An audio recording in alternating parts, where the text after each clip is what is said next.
created Adam, and after all the animals had been named, God looked and watch what he said. He said that there is no suitable mate for the man, and it's not good for the man to be what? Alone. So here is now, I came to the conclusion that after God had made all these animals, amen, and he had brought them to the man to name, that you could have a lot of bodies around you and still be lonely. Preach, dearie. Amen. You already are. They have to catch up with you. You could have a lot of people around you and still be lonely. And so the Bible says that God says it's not good for this man to be alone. He says to himself, amen, I've got to make him a helpmate. Thus woman into the scene of life, and it was all good. All the men say, I know that's right. It's an honorable thing to be celibate. It's an honorable thing to be single. He says, but watch this. He says, even though it's honorable, he says, why is it honorable? It's honorable because you could give more to the kingdom of God than a married person can give to the kingdom of God. In other words, if you celibate, I celebrate with you. Amen. And can I tell you, just as a married individual, amen, I want you singles to learn that this is an important part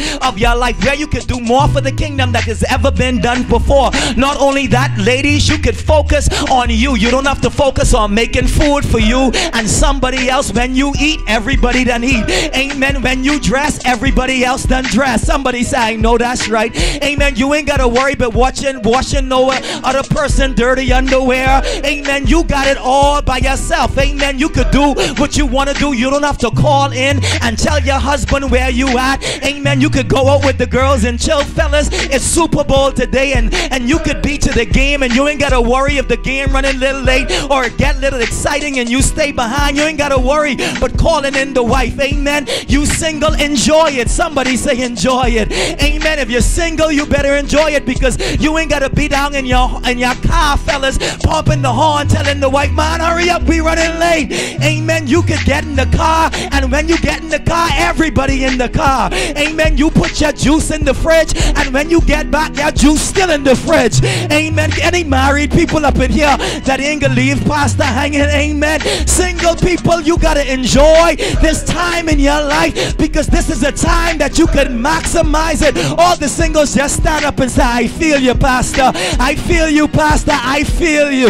Amen. So in this time of your life, amen, you can maximize every moment of it, because the married people can testify that when you're married, your life ain't your own. Now I love it. Don't get me wrong. Hi, baby. Amen. I love it. But can I tell you, when you're married, your life ain't your own. Somebody say, I know that's right. Amen. Just shrug your neighbor and say, lighten up in church today. Amen. Hallelujah. And so Paul, he's exhorting. Here's my point. Paul is exhorting. He says, however, watch this, if you're burning up, and the church gone quiet. He says, if you're burning up and can't handle the heat, he says, and so you don't fall into sexual immorality, get your own husband, not somebody else's. He says, get your own wife, not another's, and then you could have all you want to have. He says, but don't be talking, but the Lord is my husband. And then at the end of the day, every minute you come into church asking God for forgiveness because of what you just did last week, because of what you just did last night. Amen, man. Y'all gotta get real. Get to know God, and he will help you to get to know the right one.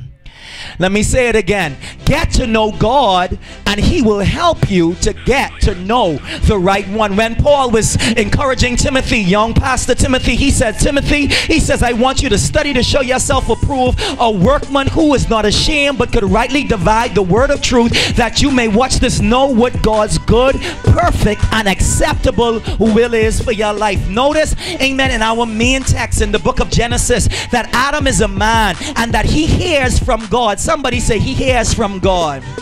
and he is obedient to God's voice. Brothers and sisters, don't ever get mixed up with a man or a woman who does not know how to hear from God. A person's spiritual state dictates their direction that they take in life. So brothers, in order for her to get your attention, she ain't wearing booty shorts, amen, she ain't sliding down a pole. And can I just get real with some of us today? Amen, she ain't sliding down the pole, but can I tell y'all, she is on her knees in prayer. Amen, because you don't want to get hooked up with a lady that does not know how to hear the voice of God. Because when God telling you to do something, if that woman don't know how to understand and dissect God's voice and follow his word, you're going to have nothing but hell on your hand.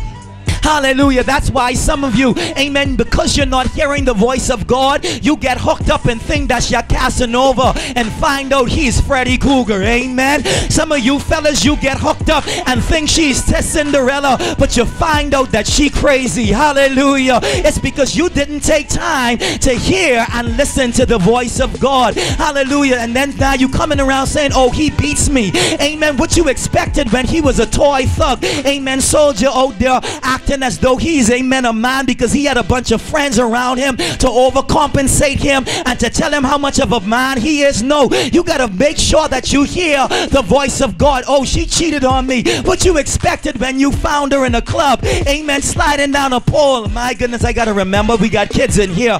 Amen. But can I tell y'all, amen, amen, if you don't take time to listen to the voice of God and hook up with somebody that know how to hear God's voice, you're going to be into nothing but trouble in your future.